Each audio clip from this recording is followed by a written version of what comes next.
You won't get a warning. Most heart attacks strike without mercy. And if you're alone, you have minutes to live or die. But what you do before, during, and after can change everything. I'm going to show you exactly what could save your life and how to never let it happen again. Look, every 33 seconds, someone in the United States has a heart attack. Half of them never make it to the hospital. Why?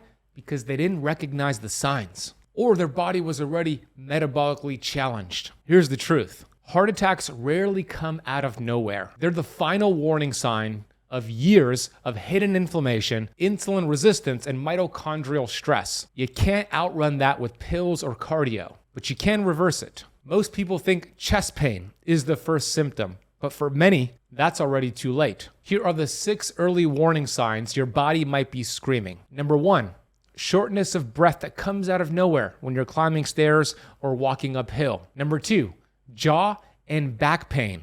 This especially happens in women. Number 3, sudden fatigue or lightheadedness. Number 4, cold sweats or nausea. Number 5, unusual anxiety or dread for no reason. And number 6, swollen ankles or trouble sleeping flat.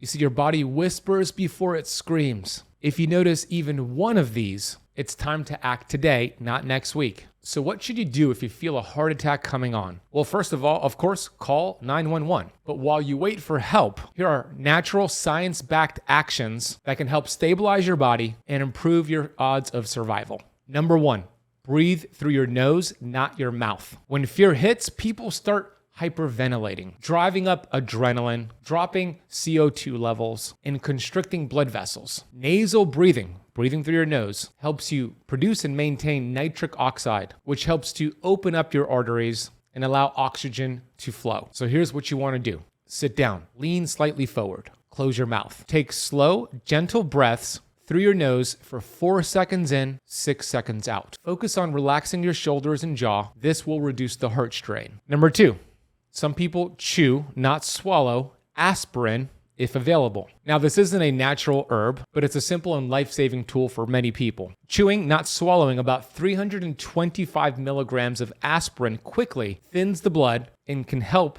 stop further clot formation. Now, if you prefer a natural alternative, which I'm all about, consider doing the following. Nattokinase, which is a supplement. It's a natural enzyme from fermented soy that helps dissolve fibrin. Also, serrapeptase, another supplement, which is a proteolytic enzyme shown to support clot breakdown. Now, these are more preventative supplements, not instant replacements in an active emergency, but you might want to consider using them daily as a preventative measure. The third thing you can do, this might be difficult, but you want to stay calm and grounded. The goal is to lower adrenaline immediately. See, a heart attack triggers this fight or flight surge. It increases heart rate, increases blood pressure, but you could counteract this by anchoring your nervous system. Here's how you do it. Sit down or lie with knees bent and one hand on your chest and one hand on your belly. Inhale slowly through your nose, feel the belly rise. Exhale longer than you inhale. This kind of goes back to tip number 1, 4 seconds in, 6 seconds out. This activates the vagus nerve, signaling the body to lower stress hormones and slow heart rate.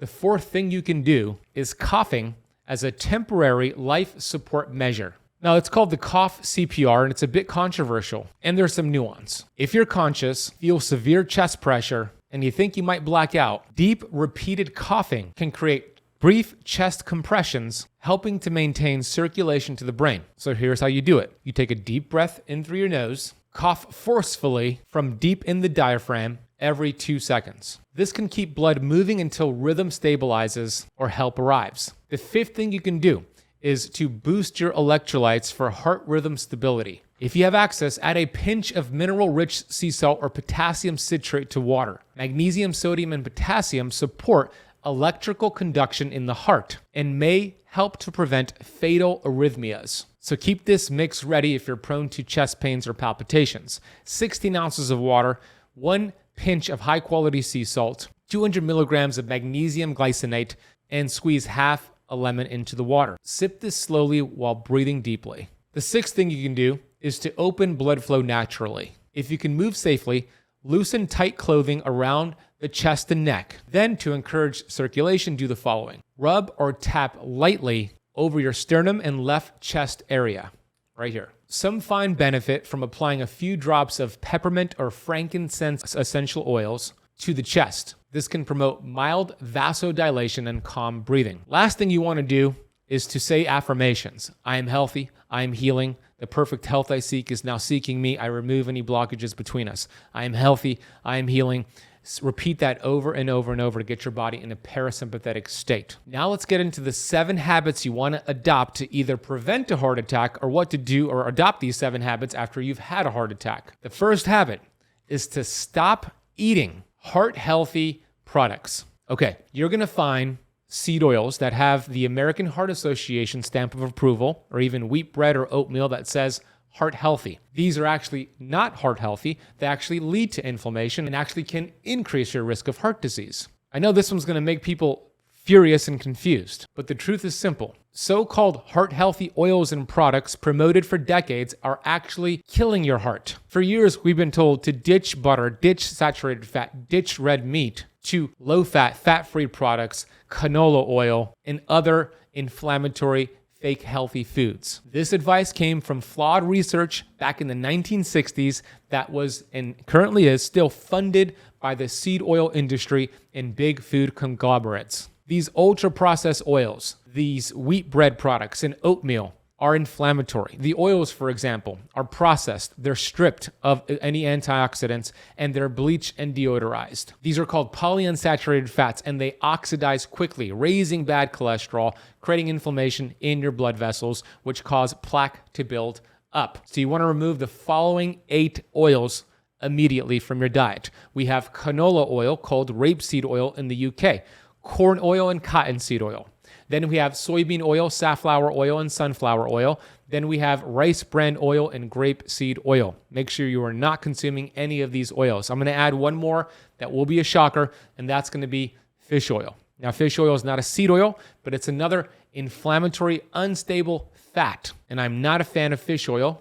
I'm more of a fan of eating small fatty fish instead. So what you want to do is remove these polyunsaturated fats with the fats that have been villainized for years, saturated fats and monounsaturated fats. So you actually want to incorporate and consume grass-fed butter, grass-fed ghee, beef tallow, duck fat, avocado oil, olive oil, and coconut oil. These are anti-inflammatory fats that lower your risk of heart disease. By making this simple swap of removing the bad fats, removing oatmeal and wheat bread, and incorporating these healthy fats, here's what you're going to see. You're going to raise your HDL levels, which stands for high density lipoprotein. If you ever get a cholesterol panel done, you see total HDL on there. HDL is kind of like your body's janitorial system to remove plaques and proteins from your arteries. We want that over 60. Eating these fats will help you accomplish that. It'll also help you lower triglycerides, which when that's elevated leads to fat in the bloodstream and inflammation. And this swap also removes small, dense LDL particles.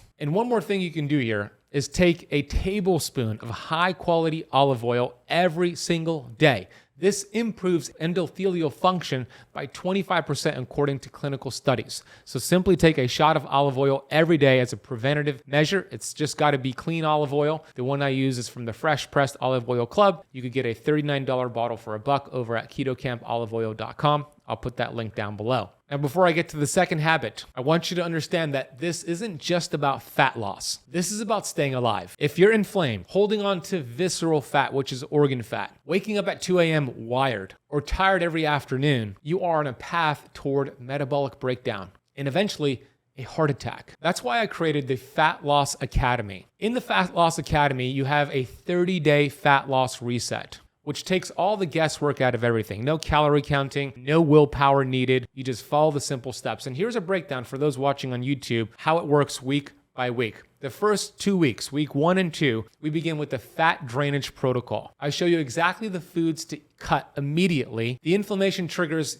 no one told you about, and the anti-heart attack foods you'll eat daily to start rebuilding your metabolism. It's all in this guide right here. 21 fat-burning anti-inflammatory recipes I curated myself. You're going to get this for free when you join today. The second 2 weeks, which will be week 3 and week 4, you'll learn about my hormone tuning fasting system, plus the exact morning and nighttime habits that retrain your body to burn fat, sleep deeper, and calm the nervous system. All mapped out for you day by day. And if you join right now by either scanning the QR code on the screen for those watching on YouTube, or going to meltfatmethod.com or clicking the link in the description box below, I'll give you full access to the Fat Loss Academy, this entire fat burning guide, which has all these anti-inflammatory recipes. And only for those watching and listening to this episode right now, I'm going to give you access to a 1-hour question and answer on Zoom with me. This is something I normally charge $5,000 for. You'll get the entire protocol to the Fat Loss Academy plus the 60-minute call with me as a gift. All you need to do is scan the QR code or go to meltfatmethod.com to join today. This offer will not last a long time. I hope you take advantage.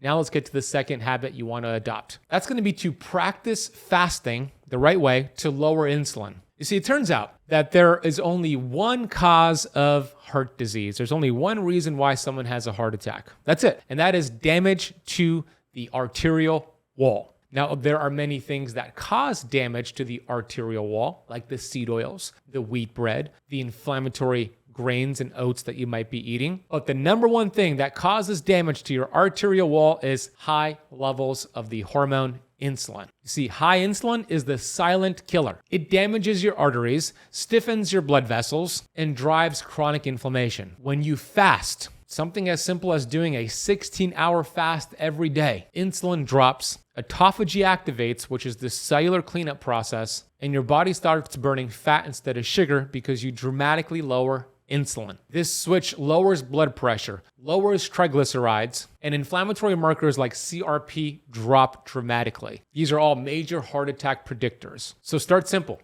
Skip breakfast. Eat all your meals within an 8-hour window. And hydrate during your fast with water, electrolytes, and even black coffee or herbal teas. Over time, you'll restore metabolic flexibility, which is the ability to burn sugar and burn fat, which is the foundation of a healthy heart. Over time, you do want to switch up your fasting schedule and mix things up so you don't hit a plateau, and that's exactly what I've built out for you in the Fat Loss Academy. Okay, habit number 3, increase nitric oxide naturally. See, nitric oxide is your body's vasodilator. It's a very important molecule you naturally produce, and when it's increased, it opens up your blood vessels, which relaxes your arteries, improves blood flow, and keeps your blood vessels young. But there are 2 habits that you might have right now that destroy nitric oxide levels, raises blood pressure, and significantly increases your risk of heart disease. Number 1, mouthwash, antiseptic mouthwash, Listerine and Scope.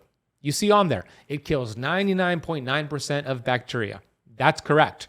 But it kills off good bacteria that turns food that you eat into nitrates, which then produces nitric oxide. So we do not want to use any antiseptic mouthwash. You don't have to use any mouthwash.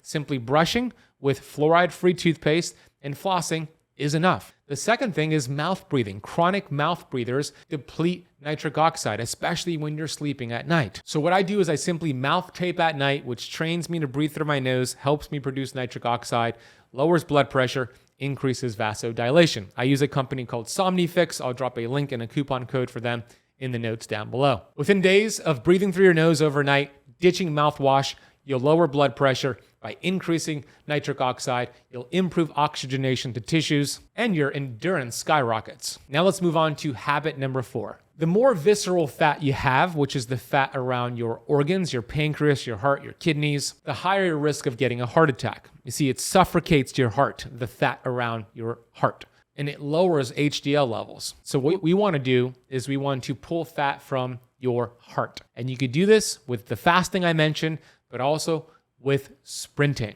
Forget endless cardio. Sprinting is one of the best ways to shock your mitochondria back to life and pull fat from your heart. Studies show that just short bursts of high-intensity sprints, simply just 4 sprints of 20 seconds each, increased HDL levels, lowered triglyceride levels, and melts visceral fat. You don't need a track to do this or even a treadmill. Warm up for 3 minutes, do some leg swings, some what's called movement exercises, movement stretches, and then sprint at 20 seconds, all out effort like a lion is chasing you. Rest for 90 seconds, and then do this for a total of 4 times. All you need to do is to do this twice per week to get the benefits. Habit number 4, eat a carnivore diet for 30 days. I know it's controversial. It's the opposite of what you've been told. But the carnivore diet, which means you're eating only animal products. That includes red meat and eggs with the yolk. It's one of the best ways to lower inflammation and save your heart. You see, a carnivore diet eliminates plant toxins, seed oils, processed carbohydrates, allowing your gut and mitochondria to heal. So this one's very simple, but also could be challenging. I get that. But for 30 days, you just want to eat beef,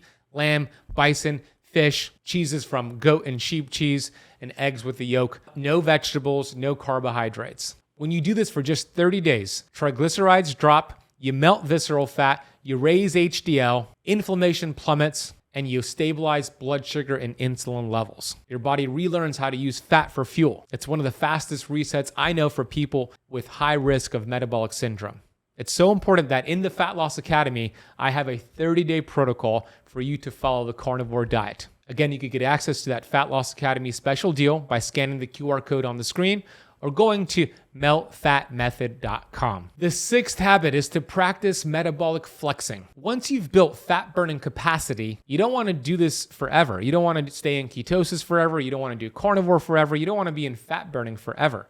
This leads to plateaus and too much stress. The secret to longevity is flexing, cycling between ketosis, which is fat burning, and then sugar burning, which are higher healthy carb days. This creates what's called a hormetic stress, which prevents plateaus and gets you long-term results. And let's face it, it's more sustainable. So a simple way to do this is to do a low carb daily fast of 16 hours a day for 5 days, and then do Saturday, Sunday, no fasting, higher healthy carbs. This resets your thyroid, your hormones, and insulin sensitivity without sacrificing metabolic flexibility. Here are 3 examples of individuals in my Fat Loss Academy who have followed this approach, because I have it built out in the Fat Loss Academy and how to achieve metabolic flexibility. Sally Harrison, you can see her before and after for those watching on YouTube. She said, picture on the right is 5 months of hard work and just the tip of the iceberg to claim my health.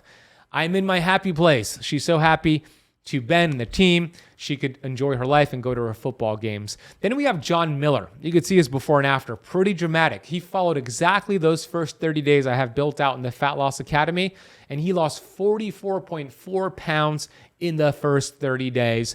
John Miller is an incredible, inspiring student. And then we have Gail Pigeon, who used to weigh over 300 pounds, and you can see her before and after. She has dropped 40 pounds in 2 months, over 100 pounds in 11 months, and she looks incredible. And she says, this isn't about dieting, it's about being healthy. I'll never go back to the foods that once damaged me, is what she said. And look, if you join now, you'll get access to the exact blueprint they followed. Plus, we're giving you an entire 60-minute group Q&A with me that I typically charge $5,000 for. Simply scan the QR code for those watching on YouTube, or click the link in the description box below, or head over to meltfatmethod.com. This brings us to habit number 7, which is probably my favorite one, and that's going to be to get vitamin G every single day. Vitamin G is anti-inflammatory. It lowers stress. It opens up blood vessels by increasing nitric oxide. It rewires your brain. It helps you produce oxytocin. Studies from UC Davis shows that vitamin G lowers blood pressure, lowers A1C. Studies show it supports mitochondrial function. And vitamin G is vitamin gratitude. Okay, I don't have a coupon code or an affiliate link for vitamin G because it's the feeling of gratitude. So every morning, think about 3 things, memories, people you're grateful for, and live in that memory, person, relationship, whatever it is, for a minute each. Get your vitamin G daily. There's no upper limit, and you could start right now. For those watching on YouTube, let me know in the comment section, what do you have vitamin G for today? Look, it's important to understand this. If heart disease runs in the family, yeah, you have those genes that you were given at birth, but your genes are not your destiny. Genes load the gun, but your lifestyle pulls the trigger. You follow these 7 habits and you will prevent heart disease in the future. Now, I'm going to address the top questions you submitted on this topic. Before I do, I want to give you a free resource. This is called my Keto Egg Fast Protocol. If you've tried everything to lose those last 10 pounds and nothing is working, stop what you were doing. This simple egg-based protocol has helped thousands of people torch fat, cut cravings, and drop up to 10 pounds in just 7 days. No starvation, no tracking, no BS. You see, it works by hacking your metabolism using eggs, healthy fats, and strategic intermittent fasting to put your body in deep fat burning mode. This is metabolic warfare, and it's free. Click the first link in the description box below, or if you're watching on YouTube, scan the QR code on the screen and download your free guide today. You're just 7 days away from seeing real change in the mirror. go get the guide. All right, now let's get to your questions. How do I know if the olive oil or butter I'm buying is actually good quality and not oxidized or fake? It's a really important question because a good percentage of the olive oil in the supermarket is cut with a seed oil or it's rancid. So you want to make sure you look at the ingredient list and make sure it says 100% organic cold pressed olive oil. You also want to get, if you're buying it at the grocery store, the olive oil, reach toward the back of the shelf and grab the olive oil. It should be in a dark glass bottle towards the back where it's less exposed to light. And then when you have the olive oil, take a shot of it. It should burn your throat. It should make your tongue fuzzy and in some cases make you cough. That means it's a high quality olive oil. The one I use is the Fresh Pressed Olive Oil Club. You could get a $39 bottle from them for just $1 over at ketocampoliveoil.com. For butter, you want to make sure it doesn't say spread, it doesn't have margarine listed, it doesn't have seed oils listed. The two brands that I love and trust in the United States are going to be Kerrygold grass-fed butter and Vital Farms grass-fed butter. How long should I fast if I have blood pressure issues or take medication? Well, if you're taking medication, always speak to your doctor before you make any changes. And none of this is medical advice. But fasting is one of the best ways to lower blood pressure. Start with 16 hours daily, then get into the Fat Loss Academy and learn how to do more advanced fasting for faster results. How does stress and sleep quality specifically influence the risk of a second heart attack? It plays a huge role. So stress, vitamin G helps to counter that. Living on purpose with your purpose is so important. High quality sleep is crucial because when you don't get quality sleep, you're going to have higher levels of blood sugar, possibly higher levels of blood pressure. You're going to be hungrier and make bad decisions with your diet. So you want to fine tune your sleep. Sleep and stress are the foundations of health. So get the vitamin G, live on purpose with your purpose, and get quality sleep each night. That is essential to everything else I shared here today. That's the protocol. Einstein said, intellectuals solve problems, geniuses prevent them. You are now a genius because you're being proactive, not reactive. Thank you for watching. Thank you for listening. And if you want to learn more about fasting, I did a 5-day water fast where I went without food for 5 days and I broke down exactly what happened inside of my body during these 5 days. I just published this lesson. You could watch it now. Here's a clip from that video and click the video on the screen and I'll see you in that next lesson. This is where the body breaks down fat. Those fatty acids are sent to the liver and the liver produces ketones. This is called ketogenesis, the birth of ketones. One of those ketones is called beta-hydroxybutyrate, which has the ability, this ketone body, to cross the blood-brain barrier and fuel the brain and the mitochondria within the brain.